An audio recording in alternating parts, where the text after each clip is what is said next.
So, meron tayong viewers mga idol na hindi niya daw makita yung Bluetooth ng kanyang mixer sa kanyang cellphone. So, ito idol ang gagawin natin kung sakaling hindi pa rin talaga makikita, ibig sabihin yung Bluetooth na ng ating mixer ang may problema diyan So, dapat ito idol, itong ating mixer dapat ilagay natin sa Bluetooth.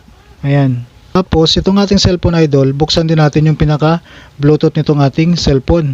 Halimbawa papuntay natin sa kanyang Bluetooth. So ito idol ang ating mixer dito. So i-unpair muna natin dito yung kanyang Bluetooth. Unpairing muna natin. I-refresh lang natin yan. So ibig sabihin basta nakabukas yung Bluetooth ng inyong mixer tapos nakabukas yung Bluetooth ng inyong cellphone. So pag i-refresh natin yan, maglalagay dyan yung available device. Katulad nito, Mix MP3 BT.